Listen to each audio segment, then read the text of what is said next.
Good morning and welcome to this e-Memoir session, looking at an update on the funding of 16 to 19 study programmes for 22 to 23. Session is going to be led by Beej Kaczmarczyk, and as ever, you'll all receive a copy of the video recording and the slides, and I encourage you to share these with your team members, perhaps use them to start some dialogue and conversation. If you're watching this on a video recording, if you've got any questions, our contact details will be available on the final slides, and I'd encourage you to get in touch with us. Session is going to be running for around about an hour and a quarter. If you've got any questions, feel free to ask them at any point using the chat facility. If you think there's something that'd be better presented verbally, if you want us to open up the microphone for you, just let me know via the chat facility, and there's something that we'll be more than happy to accommodate. So without further ado, I'm going to hand over to Beej, and I'm going to mute my mic. Thanks a lot, Beej. Keep the questions coming. That's great. Thanks very much, Marek. Good morning to everyone. I'll sort of do a wee bit of introduction and then I'll turn off the video, as Marek says, to save a bit of bandwidth. I know that one or two of you have already commented you've been affected still by the bad weather. I hope that doesn't get in the way of what we're going to cover in the next hour or so. If with an update, it's always important to say, well, we're assuming that most of you will be fairly familiar with the way that 16 to 19 funding works for FE institutions, sixth form colleges, independent providers, and alternative provision as well. And there are some sort of common messages that will be coming through today, but I think we've still got to see this in the context of COVID-19 recovery. And we know obviously that you're using things like tuition funds, catch-up funding, and various other COVID recovery to put some infrastructures in place to support not only your young learners, but also adults.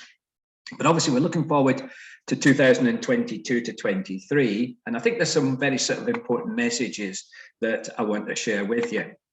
First thing is, and I think this is becoming a bit clearer, is that when you look at the way that funding is going to work next year, the main elements of the funding formula actually don't change. And that's covering study programs and T levels. I'll also talk a wee bit about traineeships.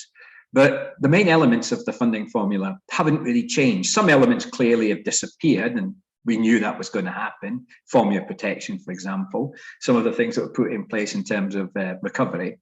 But there are some significant changes, and most notably the total investment, what's happening to the national rate, which obviously is good news for all of us. But I think also that there are some other significant changes in terms of high value courses, program weightings, disadvantage uplift, etc., that I'm going to pick through.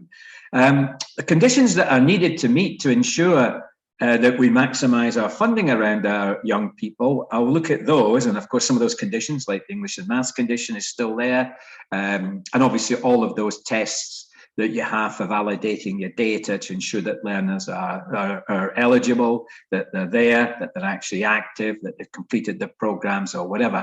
All those, of course, I'll look at, as well as those that might be more important when you're looking at perhaps inspection coming your way this year, as well as obviously what we're doing in terms of post-COVID actions and skills recovery measures, and what those impacts are on young people.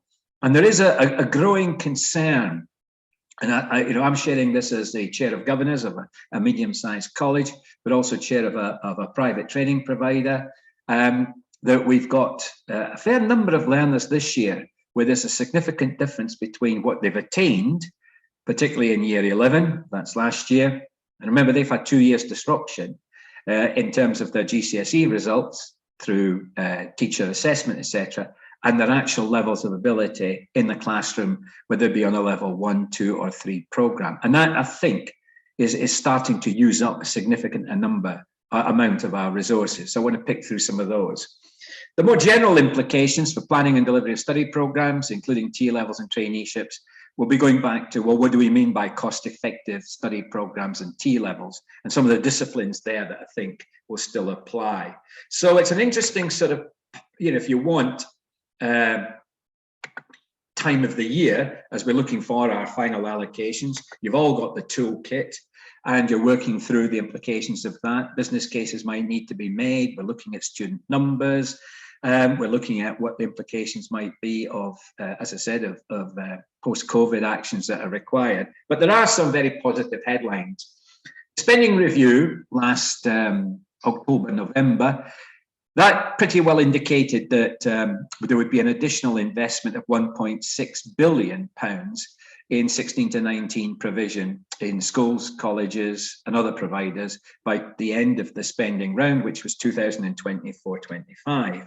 Now, that would mean in the coming year, an additional investment of 615 million. Now, this is all positive, and you've got to see it in the light of 3 years. That will be the third year that we've seen a significant increase. We had 400 million in 2021, 291 million in 21-22.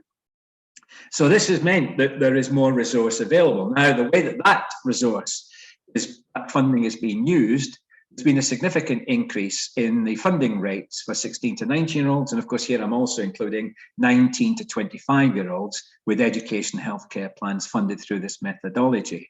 Now, that means for full-time learners, and we'll look at what that means in terms of planned hours, it's about an 8.4% increase for those that are age 16 and 17, and obviously anyone who's 18 and over with high needs. Proportionately, obviously, it will be a different figure for those people who are not full-time or in one of the part-time bands.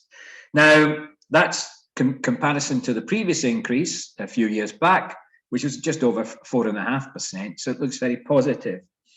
But in real terms, and I think this is one of the questions that we must pose in terms of planning a cost-effective study program or T-levels, is that that's still about 10% lower than we had in 2010 in real terms.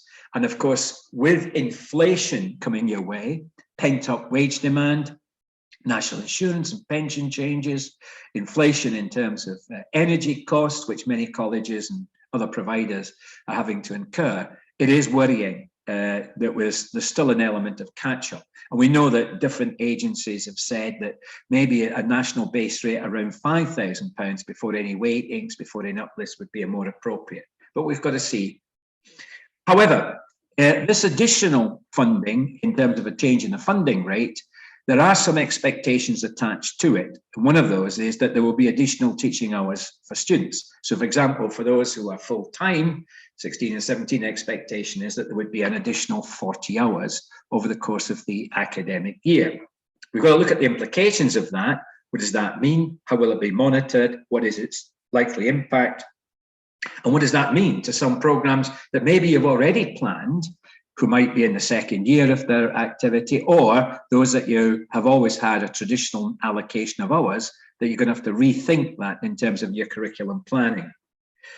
The other thing, as I mentioned, is there's additional funding for more expensive, high-value subjects. So this is an increase in the number of the rate of funding for high-value course. That premium will go up. Those are things like engineering, construction, medicine, dentistry, etc., as well as a change in program weightings. And this will affect 5 SSAs, which are going to rise by 10 percentage points. I'll cover those in a bit more detail. Now, the impact of that is very much around, well, does that impact on your course planning in terms of, is this course now going to be more viable? Will there be a greater margin in terms of contribution to overhead? We know that this process started 2 or 3 years ago, a chance to perhaps revalue some of the high cost programs like engineering, construction, catering, technology-based programs, and what that impact would have on whether those areas would now make a bigger contribution to overheads and be more viable. So I will discuss that. There's a change in disadvantage funding rates, which I'll pick up with you, particularly in Block 2. There was a change last year, obviously, in using the index of multiple deprivation for Block 1 disadvantage funding. That's got implications, particularly for low-cost additional learning support. The enhanced funding for T-levels, and it will continue, as will the funding that we've got for any level 3 learners that yet haven't got English and maths. The maths premium will continue. So quite a lot of things that have been in place will continue, as well as the enhanced funding for T-levels. The teachers' pay grant, that's being used to increase the national rate. So you used to get a separate grant for that added to your allocation. That now it's incorporated into the 8.4%. So you can see one or two things about the 8.4%. There's also, and this is not as well known as perhaps it should be, there is additional funding for high need students. Now, this is not through the what do you call it, the formula, but the fact that there has been an increased investment in high need students across the piece, including post-16, which means that there's more available to local authorities to support learners with high needs, as well as the amount that's transferred from local authorities to the ESFA and then to you. This is the £6,000 per learner that's known as element 2 of the high needs formula.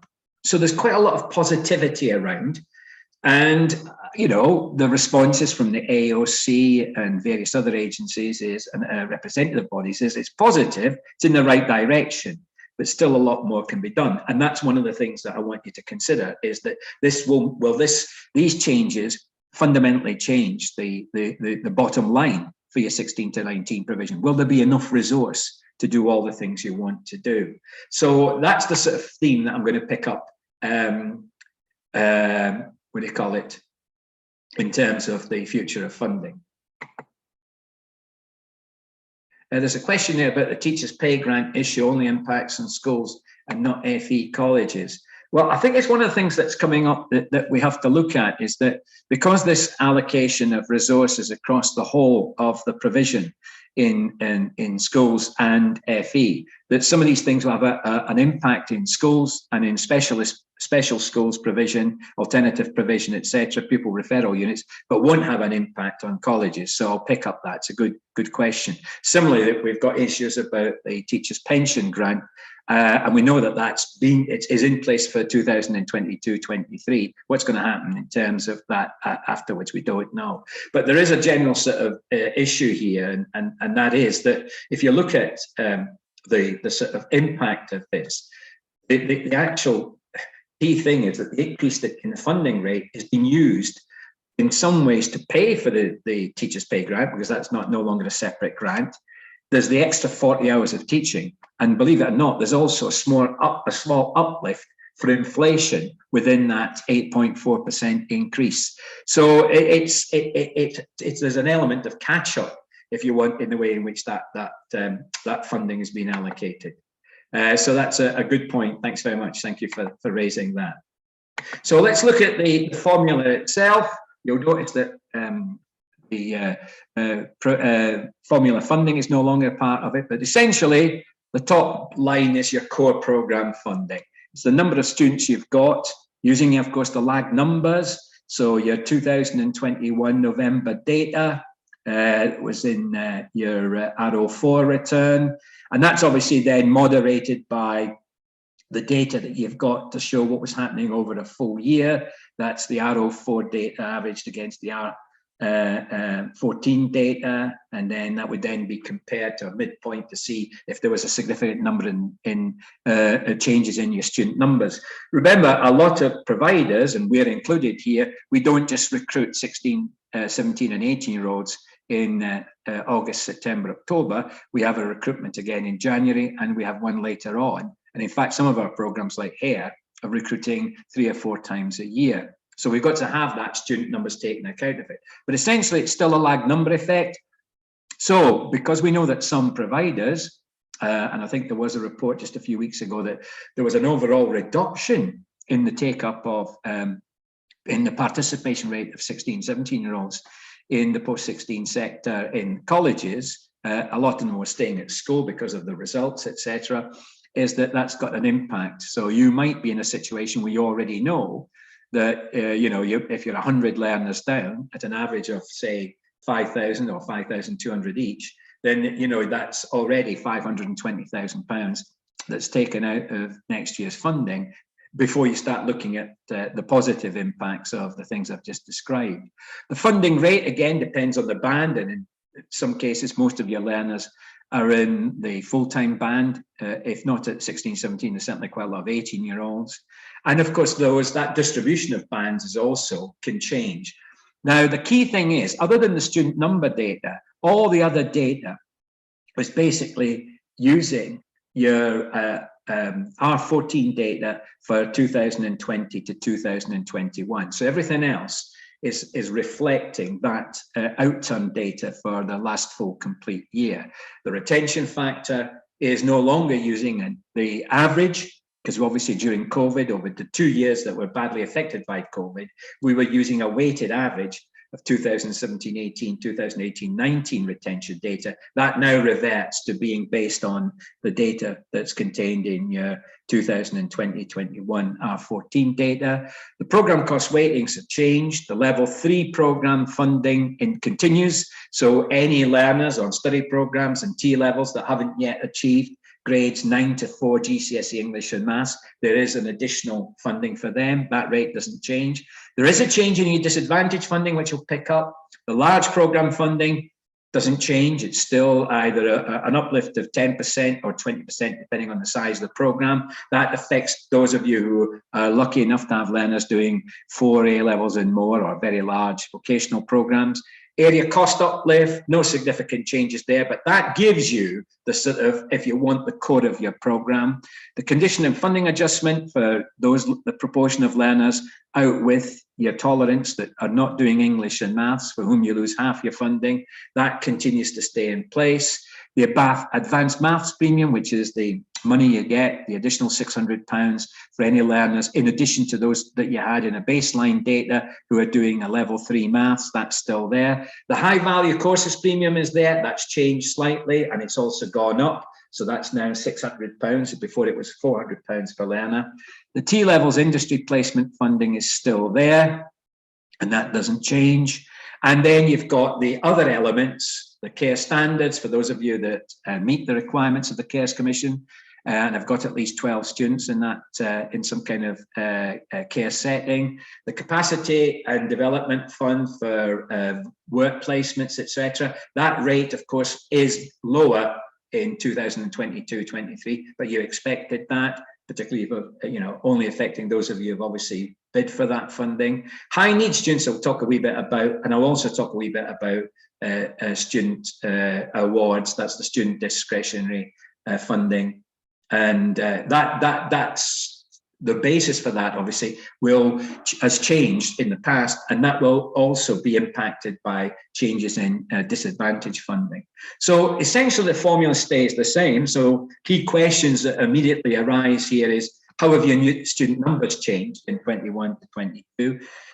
As I said, for every 100 that you've increased by, that's about 500,000 at least more next year. For every 100, it's 500,000 less. And obviously those margins can make the difference between, a surplus on your budget, your total institution budget, or not. The other question is that, again, a lot of you will say, well, but where's the data coming from? It's without, particularly with the change back to retention funding based on your 2021 R14 data, that's the key driver of most of these factors in your toolkit. And that's explained in the toolkit. You've got some indications of what your likely funding is to be. I know that some of you will still be finalising that, and we hope to see those allocations in follow the usual process. So that doesn't change. The band, of course, do have to reflect that, and you've now got these new bands being operated for study programmes that are not T levels for next year. And it's important to note, by the way, that those provisions for the increase in the funding rate are reflected not only in the full-time rate, 4542, but also in the part-time rates. But what has changed is the hours that are required to trigger that particular band. And of course, those changes can affect some programs quite adversely. If you've always offered a program at 454 for your learners who are 16, 17, you can't do that anymore. You've now got to increase it. If you've been doing part-time intensive programs like Prince's Trust in a certain band, then that band might now be give you much lower funding. So you're going to have to put extra resource in terms of the hours. That's extra teaching costs, extra blended learning costs. The thresholds are changing as well. So immediately, the first question that comes back is, how are we going to change those hours? Now, those of you who are already operating well above the minimum planned hours, in other words, the threshold, you'll still be expected to show some kind of proportionate increase in your hours. So, for example, our average full-time 16, 17 hours at about 600 hours. We'll still have to demonstrate that for this additional funding that there will be an increase in hours from 600 to whatever that figure is that shows a proportionality. Now, the monitoring of this has got to be finalised. We're being consulted on this. Certainly, we'll know soon how this is going to be monitored. And what's the purpose of the monitoring? Is it to show that the resource has been effectively used? Is it about just showing face-to-face contact? Can this be done through a mixture of blended learning and face-to-face? Can it be done by extra tutorial? There's a lot of things that we need to discuss, we need to sort out as to how those additional hours will be put in. Now, in some cases, we've already made those decisions. I was talking to a provider where next year, all of their study program students will get an extra additional hour of improving their digital skills so that they can do more effective blended learning in future. And this will be partly delivered face-to-face and partly, particularly at the higher levels, it's level 3, by blended learning. For those learners that are operating at foundation level, entry and level 1, there might be a greater proportion of the hours that are going to be taken up face-to-face. So that's the first question, is how do you intend next year to allocate those additional hours to those learners in these respective bands, and what might be the implications for your cost basis, particularly if you're about to put new provision on, new T levels where there's no R14 data, or new shorter programs like traineeships. Now, they're all affected by this. And clearly, if you've got, if you haven't got the data there, then some kind of average has got to be used for across the sector or across your type of institution, which will help you with this. But essentially, for most of us that are already established providers of study programs, that we've got that historic data to base that on. And if we need to make any significant business cases to say, well, that the data doesn't exist for us, we're a new provider, you can clearly do that, or we're putting on new types of provision which are radically and different from what we've done before, then you've got to make that business case fairly quickly and soon. So I think the other thing that comes out from this is that those additional teaching hours, study program, and by the way, also apply to T levels. I've had one provider who's putting on, did not appreciate that T level hours would also be going up. There's an expectation that you'll proportionately increase the teaching hours even if you deliver more hours than the minimum funding band. I've already talked about that. And the ESFA will monitor those additional hours, but how that's going to work, still to be decided. So you've got to then make decisions about how are we going to do the additional hours, how are we going to do it in the most cost-effective way. But one thing that's already built into that, and I know some of you have been doing your sums, you've been dividing the old rate of funding by 600 hours and now the new rate of funding by, say, 640 hours. And you've already seen that the additional hours are already assuming that your fixed costs are covered and that these can be done at a marginal cost rate. So the funding in terms of the marginal rate of funding has actually gone down. And that's obviously making decisions about putting on new provision, which has not necessarily incurred those fixed costs in terms of entry provision, induction, assessment, all the stuff you've got to do in terms of recruitment, all the stuff you've got to do in terms of assessment. That hasn't necessarily been covered if you're putting on brand new provision. And it's a good point that one of you has raised already about that. So, and now the other thing is that the T-level funding, well, that is not, there's no change other than obviously the expectations of the more hours, which has led to the increase in the funding. But the basic formula stays the same. It reflects the planned hours required over 2 years. And we know that those bands 9, 8, 7, and 6, out with the band, there's a continuation of the industry placement funding, which is £550 over 2 years. The funding for T levels does not change. Those of you who have not offered T levels before, you know, on a study program, there's less funding for an 18-year-old. Go back to the previous slide, and you see that 18-year-olds who are not high needs, there's a reduced level of funding. That doesn't happen with T levels. So it's assumed that it's going to be a fixed number of hours over year 1 and 2. And we also know that the £750 per qualification per student, if they haven't already achieved grades 9 to 4 in English and maths applies, but it also applies to all other level 3 programs in the study program.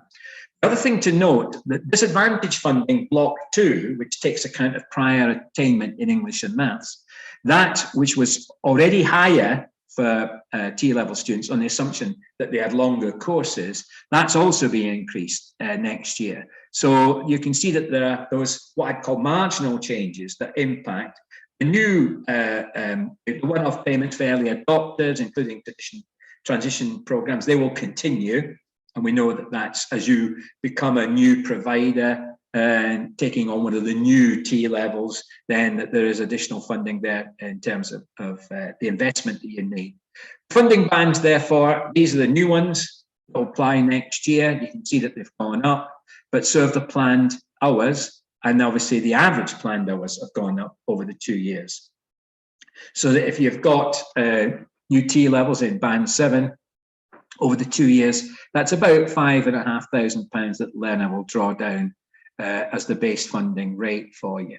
And of course, these rates for T levels do not include, as they do for a study program, inside the study program band, don't forget, is a planned work placement, is English and maths, is tutorial, etc., whereas with the T levels, industry placements, maths and English, and any other qualifications that are not part of the T level are separately funded to those rates that you've got there.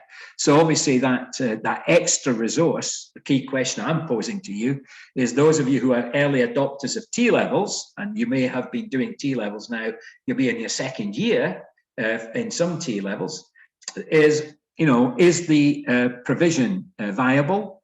What's your average class size? Remember, you've got commitment over 2 years here. Is this generating sufficient funds to cover not only the cost of the investment up front, which you did get help with, but the recurrent cost of running those programs? Is anyone offering, from the participants, anyone offering T levels that's got any sort of information they want to share with us about the viability of their existing provision? And I'm always comparing this to other level 3 programs. So if I was offering a BTEC level 3 program in the first year, I might recruit 18 to 20 students. Second year, that might be down to 15 to 16. Anyone willing to share any of the information about their current viability of their T level provision? Got one? Yeah, thank you. Yeah, and that is a problem, and I think one of you has already highlighted that if in the first year you only recruit 12 students onto T levels, how is that going to look in the second year if you have any retention issues? But of course, quite a lot of those costs are being shared across a whole range of programs. So your English and maths might be done with the T level students are infilling into other programs funded by study programs, etc., and vice versa. But that's those are the changes that are affecting T levels next year in terms of the base rates. So those of you who are offering T levels either for the beginning or for the first time next year, or have already got some cohorts, what are you planning for 2022-23? How are you going to take advantage of these increased funding rates? Is the demand there?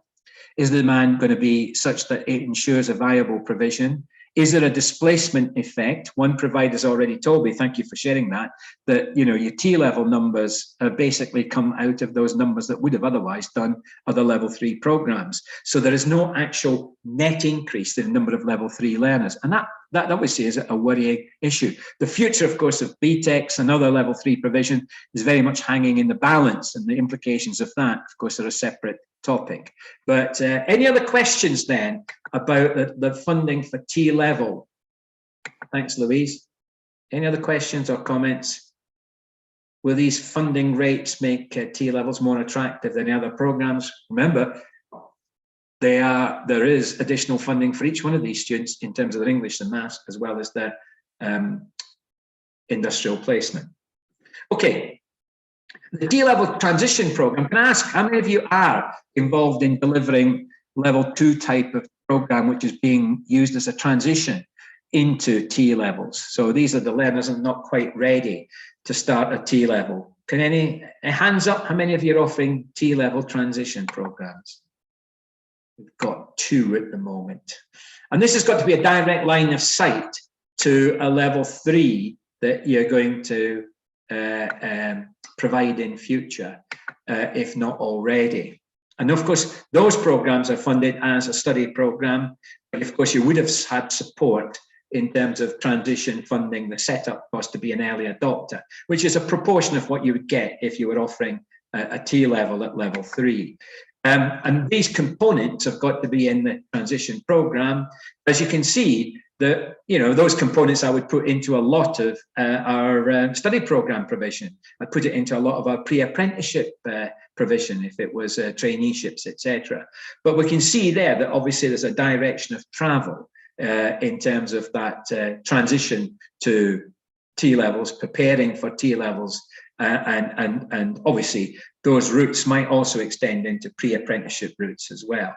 Again, a part of the key offer that you're going to be offering in future.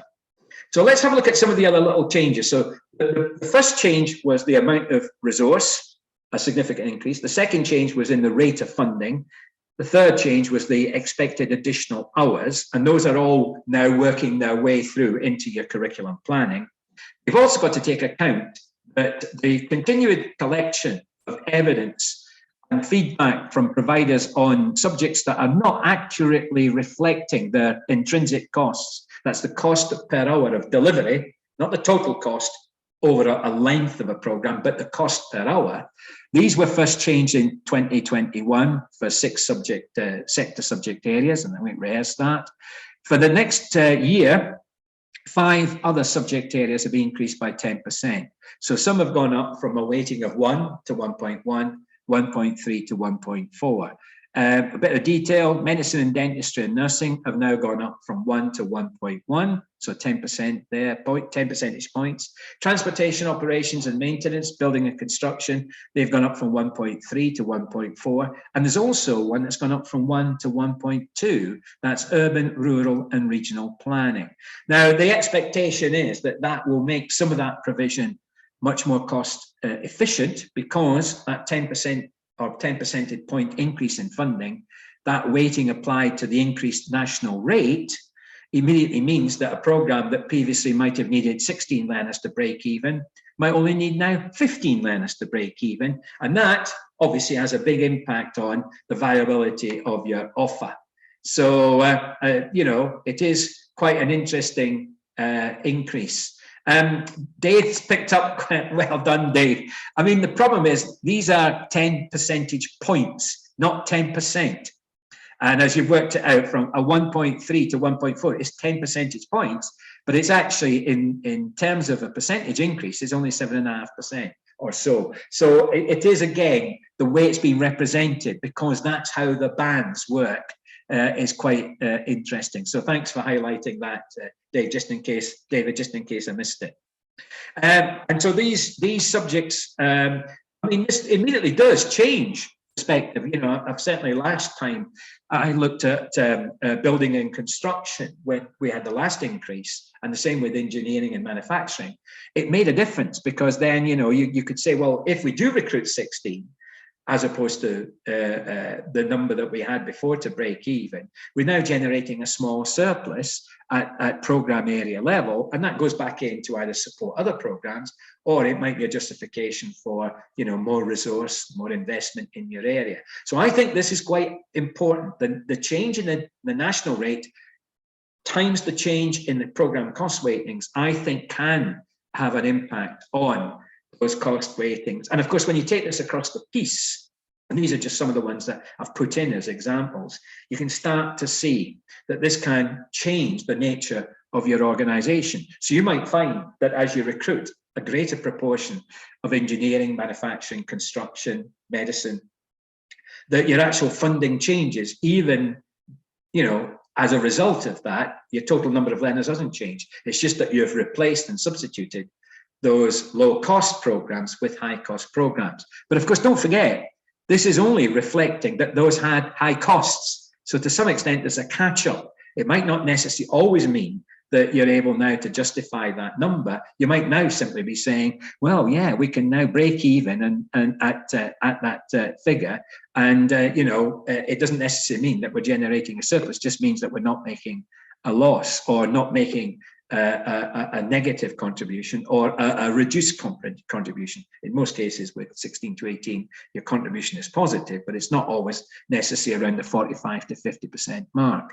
So there's some very important issues there. Then add to this, what's happening on the high value courses premium, which is being retained, by the way. This, which was previously £400 per student per year, is now going to be £600 per student per year on the study program or T level. Now, that's got to be a substantial level 3 program. So it's got to be at least, for example, in sciences, 2 A levels, or it could be a sector subject area, such as a vocational program. And there you would have to have a minimum of 360 guided learning hours for a substantial vocational program. So that increase from £400 to £600, again, is that, and that list will be updated, by the way, of qualifying qualifications. We know it's not all of them.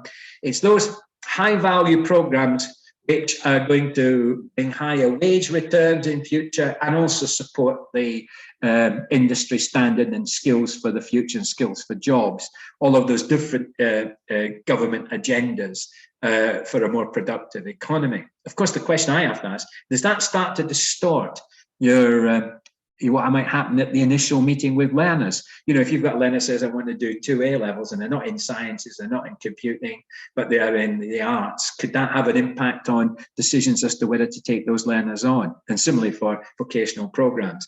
Question, by the way, one of you asked, does this include T levels? The answer is yeah, but only T levels in the benefit, the subjects that benefit from the premium. So across A levels, sciences, right? Maths, electronics, design technology. In vocational programs, you can see it's maths, engineering, manufacturing, transport operations, building and construction, ICT for practitioners. So that increase from 400 to 600 reflects that direction of travel in terms of policy, which impacts again, I think, on your curriculum planning. Any questions that any of you want to raise about those two changes, the changes in program weightings and the changes in the high value courses premium?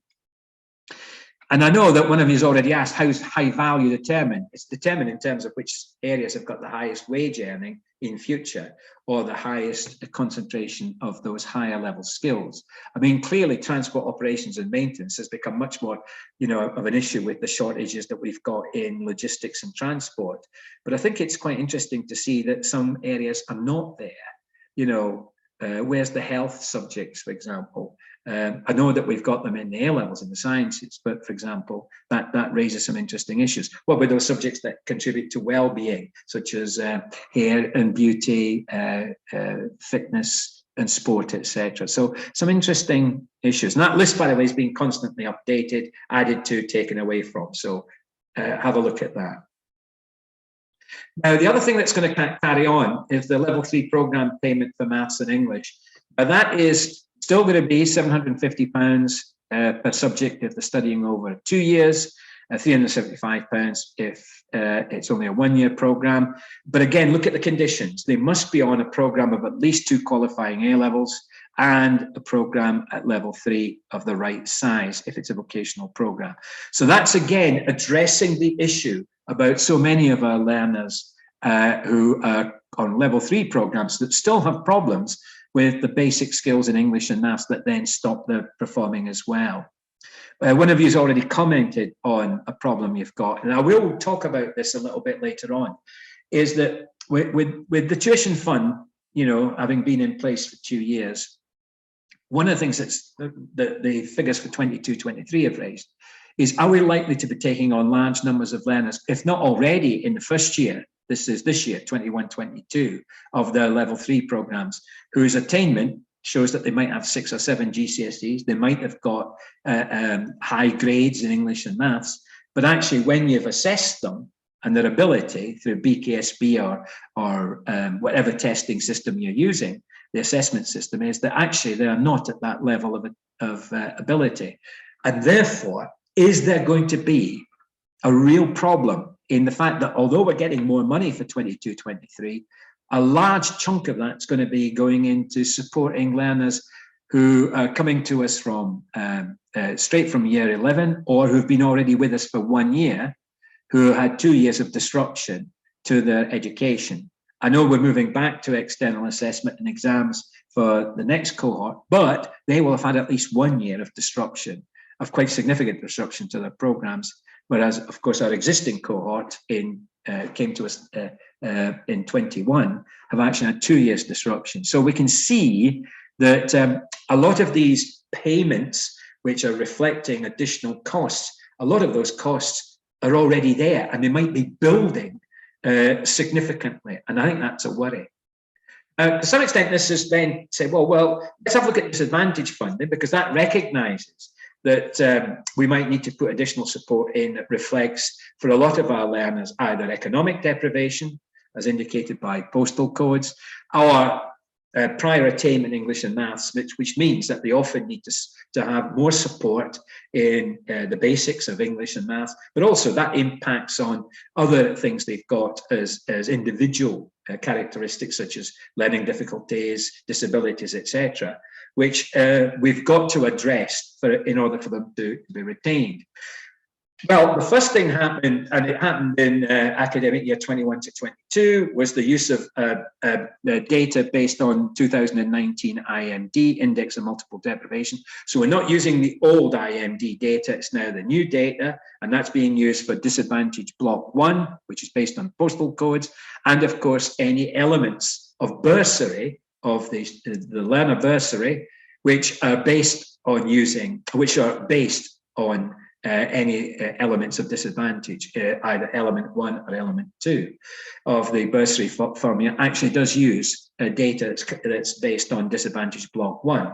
In other words, the 27% of your poorest postcodes, which can generate a disadvantage uplift from 8.4% to the highest 33.6%, and similarly can also have impacts on how much bursary funding you might pull down. Now, the one that changes most dramatically is block 2. Block 2, which is basically taking account of prior attainment in English and maths, that's going to be increased for bands 4 and 5 students to £504 from the existing 480, and then the equivalent rate for bands 2 and 3 was also being increased, but to £307.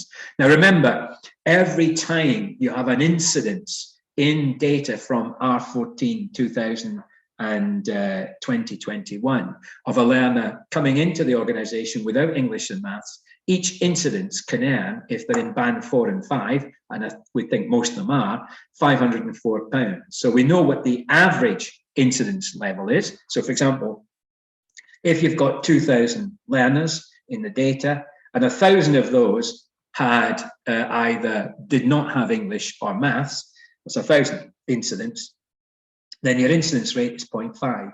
If this year you've got 2,400 learners, we apply the incidence rate, 0.5, to 2,400, that means you have 1,200 incidents, and if they're mostly in bands 4 and 5, then that's 1,200 at £504 each will be coming into as block 2 funding. Now, of course, that's also increased, by the way, for your T-level students. So that's going up to £683.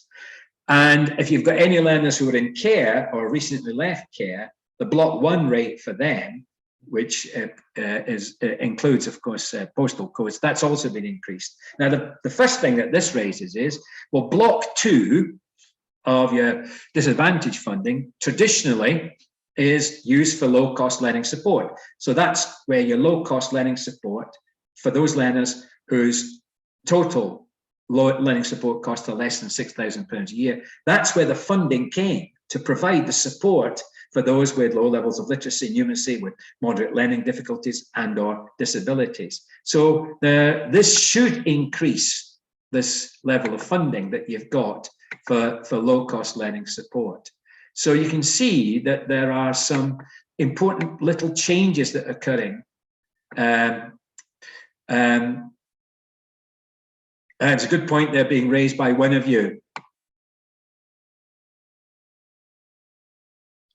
Yeah, I mean, David, you've raised an interesting issue, because if you've got learners who are graded at 4 and above, then obviously you've met the condition of funding. It's your decision as to whether you give them any additional English and maths. If it's part of a study program, then you can make a decision. And certainly we've had to do it at our college, where we've got learners that even though they've got level 4 and above, grade 4 and above, English and maths, because we've assessed them using BKSB, because they're struggling with their level 3 and level 2 provisions. Doesn't affect level 3 alone. We find a fair number of level 2. So we're putting on some extra English and maths for them so that they can actually get the skills that they need to be able to achieve their level 2. The problem is, if you don't put on English and maths, they'll fall out of band 5 and into band 4, even though they're only 16 and 17. So again, this raises a very important issue, and that is, do you put the extra provision into with a study program? It's the totality of the program. So one of the things, again, that some of our hair and beauty people have done is they've just increased the hours of the vocational program for those learners through additional exercises, etc., more face-to-face or by some blended learning, so as to ensure that they stay in band 5. And of course, the other issue is, with a lot of our learners being in band 5 around the average mark of 600 to 640 hours, if they lose 50 hours of one of their, because they don't have to do that resit, then we're still above the minimum. But it's a good point that you've raised, and I think there are alternative solutions that I'm sure I'll pick up with you outside of this. The other elements of the formula don't change significantly. I know you'll be concerned about the retention factor. That's going to be a calculated factor from the last 4 years' data. So that's your R14 220 to 21 data. It will not be the average, which we applied in 2021. 19, 20 and 2021, which was based on the weighted average of the previous 2 years. So that could have an impact. Let's have a look. We don't know what that might do, whether that might be a significant impact on you. The large program uplift, which only affects a few of you, that will continue at 10% if it's the equivalent of 4 A levels, 20% equivalent of 5 A levels, as long as, of course, don't forget those learners achieve those at grade B at least.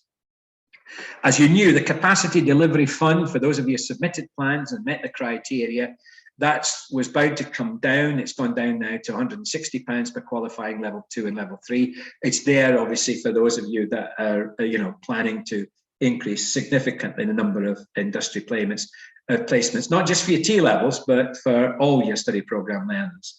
The condition of funding penalty will be based on delivery in 20 to 21. That's for those of you not meeting the condition of funding. That figure is still in the millions across the sector, but obviously it only affects some of you that haven't been able to meet the condition of funding there. And those of you offering 14 to 16 provision, that again continues to stay the same as it did before. Okay, but that's brilliant, no problems. We've got one of you just checking up on because don't forget the average of the prior 2 years to COVID, during COVID, because of that disruption, we took a weighted average of the 2 years before any lockdown. So it was 2017-18, 2018-19. And you saw how that was a weighted average. There was a calculation that was in last year's toolkit that obviously doesn't need to be applied this year. Okay, thanks for that. I want to just mention a couple of things.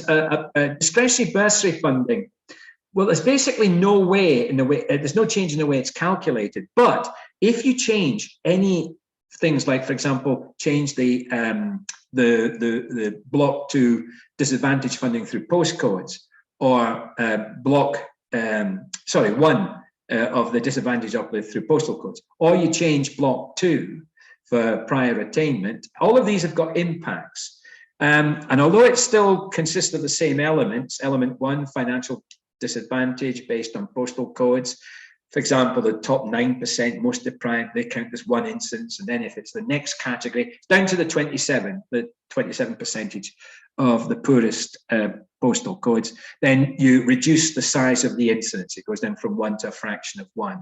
Element 2A, student cost travel, support students from the top 60% most deprived areas with a travel cost, depending on how far they have to travel. Element 2B, the cost of providing placements. Again, that's taking account of the 60% most deprived areas based on index of multiple deprivation 2019. So that doesn't change, but of course, you know, it raises issue. Does that create enough of funding to support all the different financial needs that your learners have? So learner support as well as learning support have to be a key aspect of your study program and T-level planning for next year. Will you have enough resource to cover those quite significant additional costs as reflected in the discretionary bursary funding? And again, there's always that lagged effect, isn't there? High needs funding. Now, the reason I've mentioned this, and I will do a separate webinar on high needs in the next few weeks. Just having a little sip of juice. There's no change in the way the funding is allocated at post-16. Essentially, you, as a provider, will be in contact with the different local authorities which your learners come from, their home authorities, as well as your provider authority, which is the one where you're actually based. And you'll be looking at those changes in high needs place numbers. And that process has been going on since autumn. And I know that, for example, we've successfully negotiated at least 40 more placements, and that reflects that the discussions we've had with the local authorities. Now, those local authorities have been given an additional £780 million for high needs funding, which is a separate block, but that's for all sectors. That's preschool, primary, secondary, and of course any in the post-16 sector. So if you want, that additional funding means that to some extent those additional places have been funded. Now those learners will of course be already funded through element 1 of the base rate. Now element 1, which by the way in the current year, that's 21-22, assumes a national rate of about 5,200. That takes account of all the different sort of individual bits that can be added on to the 4,188. That element 1 will have to be recalculated because it has to reflect the base rate going up, as we said in the beginning of this webinar. So that figure will go up. Element 2, which is the £6,000, that's going to stay the same for most of you. That's based on lag numbers again. And that is basically the money that was allocated to local authorities through the direct grant that now has been taken off them by the ESFA and given to you as providers. That will continue. Of course, some of you will have had a separate arrangement, what we call the flexibility arrangements, where that doesn't happen, that in effect element 2 is also given to you by the provider local authority under a flexibility arrangement. By the way, there's an export rate input. We know how that doesn't affect you, the provider, it affects the local authority, because if that local authority has got learners coming into it, as opposed to learners going out, there's different rates, there's different ways in which those deals are done. The important thing is that for most of you, element 2 is 6,000. For some of you, it is a rate that's less than 6,000 because it might reflect high fixed cost and therefore you're only being paid for those additional learners.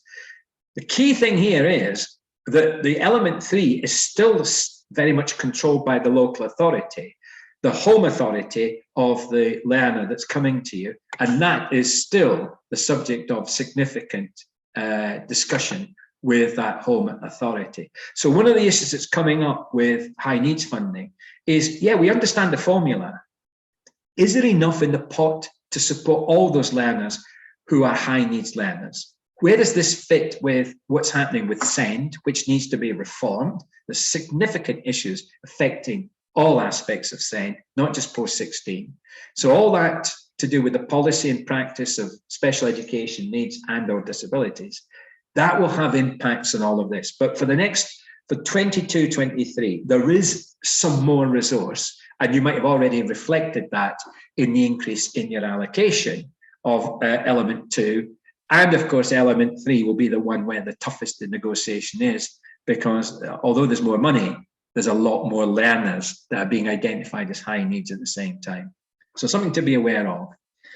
The other thing I just wanted to talk about was a little bit about traineeships. You all know what traineeships are, shorter form of study program. The key feature, and this is because there is a significant investment in traineeships at 16 to 18, include basically a study program where the main emphasis is on the industry placement, where English, maths and digital skills are being picked up, where there's a flexible element where you can offer a technical qualification, but the route, the direction of travel is usually into an apprenticeship or further vocational learning. Now, the funding for that has gone up, an additional 126 million in the current year. There will be a continuation of the incentive payments till the end of July this year. So I don't know what the impact, if that's going to continue into 22-23. And that was to get more employers to offer traineeship places. But the disappointment is the numbers of learners actually on traineeships. We're far short of the 30,000 a year that the Chancellor was looking for. We're finding that our traineeship numbers for 16 to 18 have increased quite significantly from a lot of learners who came to us, for example, in January, who had been at school, the programme wasn't suitable for them. They want to really go on to an apprenticeship. They're not ready for an apprenticeship, so they're doing 18-week up to, it can be up to a year, by the way, a traineeship with us. So this means that we have an increasing proportion of our study programme learners who are not full year. They're only there for part year, although hopefully they will become our next cohort of apprentices. We know that those traineeships can be 1 year now, not a maximum 6 months. We know that the work element has got to be between 70 and 240 hours. We can obviously extend it to our level 3 learners now, not just level 1 and 2. And we've got all those opportunities there. And this is, for example, one of our learners who is funded through the study programme. Programmes, again, have got to be approved in terms of the flexible element. The core element is the work placement. We all know how you can measure the outcomes on this. And our learners can also access the discretionary fund bursary, as well as obviously access to work if they need support while they're on their placement. This is how it's funded. So again, you can see that immediately here, if our planned hours had not been in the right band, we would have had less funding. Because it's planned at 410, essentially that funding has allowed us to maintain that level of funding. And it means that we're getting, and I mean, we look at this as an average of about £7.50 per hour of activity. So at £100 per hour, we need only 13 or 14 learners for this to break even, or assuming, of course, 100% retention and completion. And completion, of course, has got to be of the work placement. That's the main element for quality purposes. It's whether they progress into employment, an apprenticeship, or further learning. So again, where you put the extra hours in response to one of your queries there, you know, we certainly found that by putting, or we anticipated that there might be some increase in required hours. We put a lot more into tutorial, coaching and careers guidance. We find it for those learners, constant view of what they want to do next, reflecting on the current practice, giving them the additional support through tutors, one-to-ones particularly, as well as doing checks on the progress, was worth the investment. So you might say, well, 3 hours a week for 18 weeks, I think it's quite, no, it's paid off, and also means that that gives us the better retention and completion rates. So conditions of funding, all of these are not going to change significantly. Eligibility of learners and programs, make sure your programs are eligible for funding, they're eligible for the uplifts, they're eligible for the high value course premium. The English and maths condition is still there. The conditions that attach to level 3 programs, disadvantage funding, postal code is, you get the right postal code. You've got the right prior attainment in terms of English and maths. If you have got learners in a large program uplift, remember they've got to not just do 4 or 5 A levels, they've got to pass them at least at grade B each. The retention factor is reverted now to the R14 data for 2021. Audit requirements underpin all of this. And of course, those of you who have been drawing down any funding through COVID skills recovery or catch-up measures such as the tuition fund, which for the current year was giving you £100 per incidence for full-time learners, £60 for part-time learners. All of those are obviously still being looked at in terms of the impacts, in terms of did they happen, in terms of their validity. But you've got other, I think, bigger drivers. You have to sit all of the changes for 22-23 in terms of what is the model that you're pursuing in terms of cost effectiveness of your study programs. I think there are, you know, even with the good news that you've had at the beginning of this webinar, we're still about somewhere, I think, between 10 and 15% lower than what we should have had just to keep up with inflation compared to 2010. We still have a lot of conditions, particularly the how do we achieve the English and maths condition? And what a good point that one of you raised, what if the learners meet the condition because, sorry, they've met the entry requirements, they've achieved a grade 4 to 9, but the reality is they haven't got that ability in English and maths, they haven't got that level of competence, and therefore this is affecting them.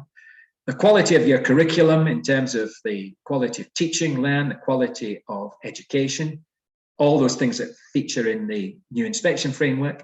The relevance to the labour market, which is a big feature and a bigger feature of all of this. Think about the high value course premium as a direct line into those high value occupations. Think about the traineeships, think about T-levels being obviously relevant to the labour market. That's why they're there in place, as well as all those other innovative things that you're supposed to do, like, you know, introduce blended learning and have a much more creative approach to meeting the needs of 16, 17 and 18-year-olds, as well as what we're doing to make sure that the 19 to 25-year-olds with educational welfare plans are getting the right level of support in terms of learning support, learner support, to make sure that they're retained and achieve and progress. And that's why programs like Princess Trust, programs like supported internships are so important as an aspect of your study program, your 16 to 18 delivery, and not to just focus on the obvious things like T-levels and traineeships. So how will these changes affect the cost effectiveness of your whole program? I mean, for many of you, your 16 to 18 cohort would be generating maybe half, if not more, of your total institutional budget. For some of you, it's 100% of your budget if you're a sixth form college.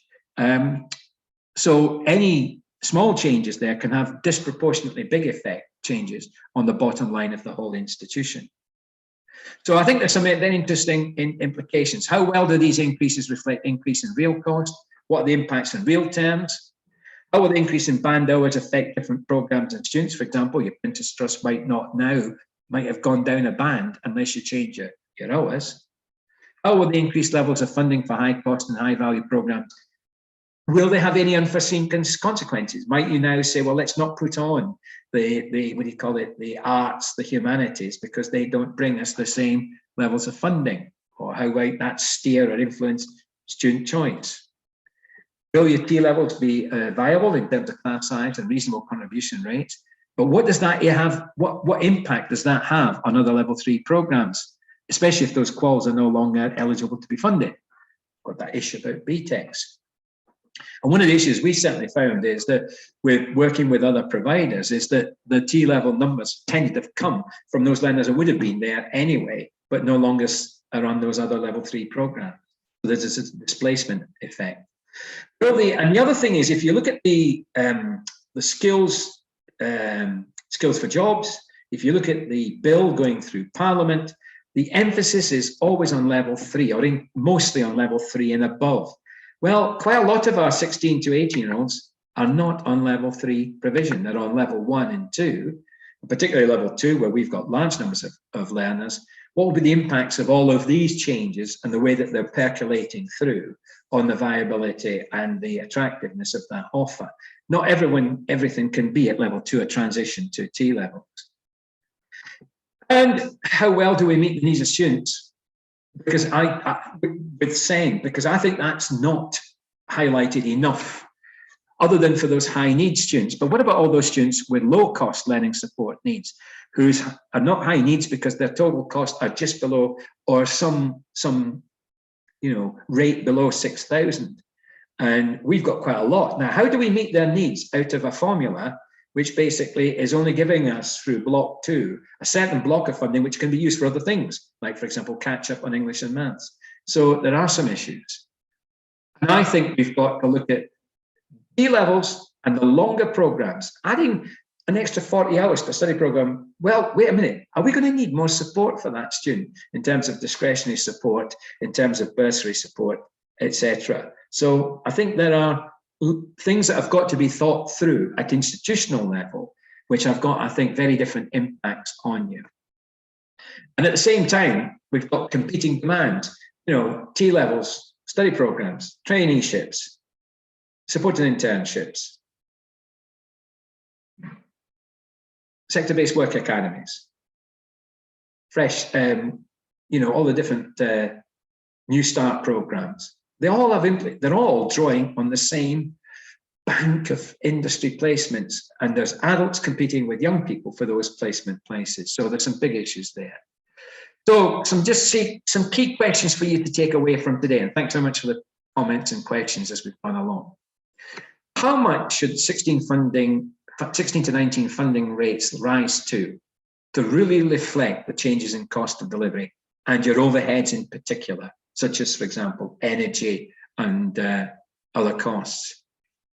And is that rise enough, that 8.4% rise, or 8.4% to 4,542 enough? It's a question you're going to keep on thinking about, because this goes right through to the end of the spending review period, which is 24-25. How will students catch up in practice? The differences between attainment and ability we've talked about.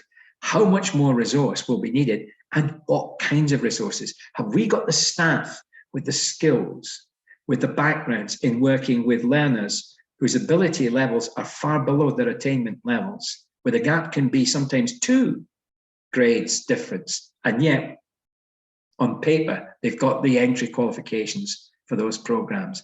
And are we actually having to rethink everything? I mean, I think we've got to think about the baselines being totally different now, pre-COVID and COVID, because of the actual disruption that's occurred for 2 years for year 10 and 11. But what about the year 8s and 9s that have also had disruption, and those are going to work their way through? How will the delivery of teaching and learning in future as a result of COVID-19 change? And I think we've got to have a real discussion about how well the formula reflects changes in the way that we teach, changes in the way in which learners learn, particularly if a larger proportion of our level 3 learners are intending to go on to higher study. Is how well prepared are they going to be? For example, if they were studying psychology at a university, in the last 2 years, most of that psychology has been delivered online, face-to-face. Now, that might not stay as a feature post-COVID, but I bet you there's going to be an increasing emphasis on distance, online and remote learning in terms of HE, which has got impacts for our FE students. How will the nature and funding of study programs have to change to ensure better outcomes and better progression to employment, apprenticeships? Do we need to have more traineeships? Will T-levels do this? What other things are we looking for? Is the removal of a lot of BTEC provision from funding a good thing to do for a large number of our learners? And what kind of support mechanisms do we need in place? It's not just about learning support, it's about tutorial support, it's about improving tutorial provision. It's about having a good look at that fundamental relationship between teacher and student.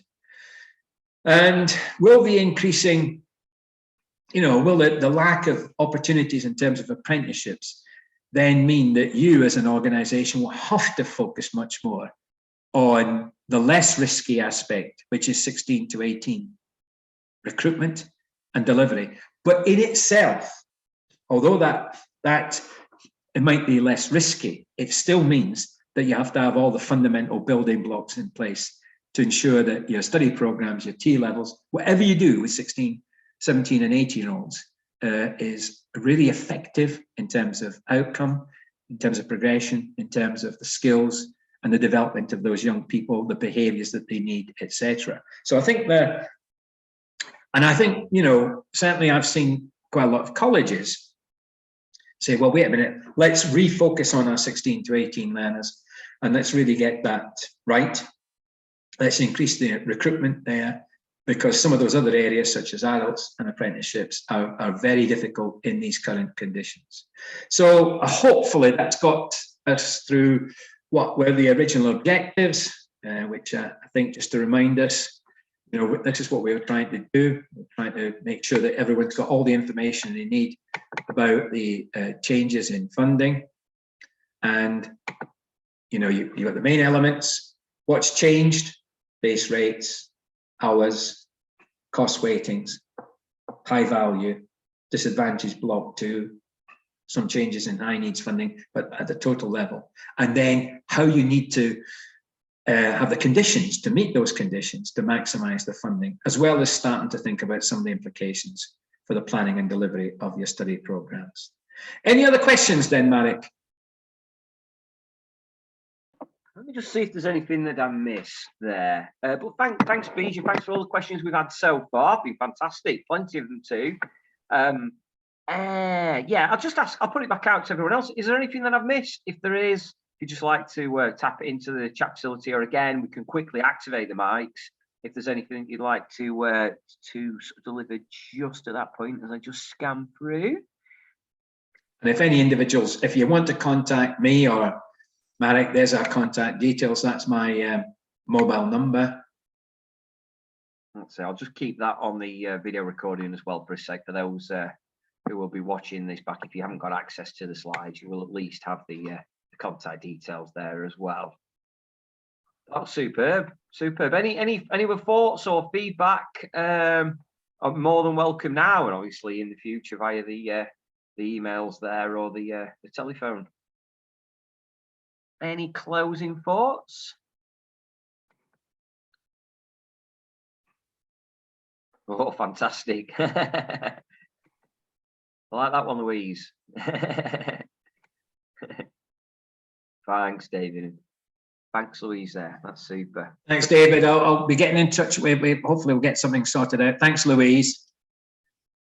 And again, if you've got any questions, Louise, particularly as I said about new provision, always willing to just engage me in a conversation online and see what we can do. Thanks, Marion. Julie, thank you. Super. Thanks, Pushpa. That's great. I know one of you was asking a question about what the future means for subcontracting. Well, I think, again, think about all the essential bits. A subcontractor will, if you have a partnership which is strategic, which adds value to your study programs or T levels, then it's worth looking at. But again, it's got to be, does it deliver what you wanted in terms of your college purpose, mission, or if it's an organization, not a college, does it deliver what you're aiming to do? Does it deliver quality? And only then engage. Yeah, thank you for that. Yeah. And I think, again, there is a tightening of those controls. So obviously that's another condition that you should be meeting in terms of conditions of funding. Thank you. And those of you listening to the recording, if you've not had questions, as Marek said, if you've not had questions posed during the course of the webinar that you would like to ask, then obviously get back to us once you've listened to the recording. Share this recording with your colleagues, by the way, in your organization, particularly those that not be able to get, and maybe, distribute it around your colleagues and use it as a basis for maybe, well, before we start sitting down and planning next year's provision, let's have a look at these things to make sure everyone's got the same baseline information, data and understanding. Thank you. We'll close the recording down now, Marek. Yeah, thank you, everyone. Yep, I'll just give that a quick closure now. We're just typing away in the background, so there's probably plenty of grammatical errors there.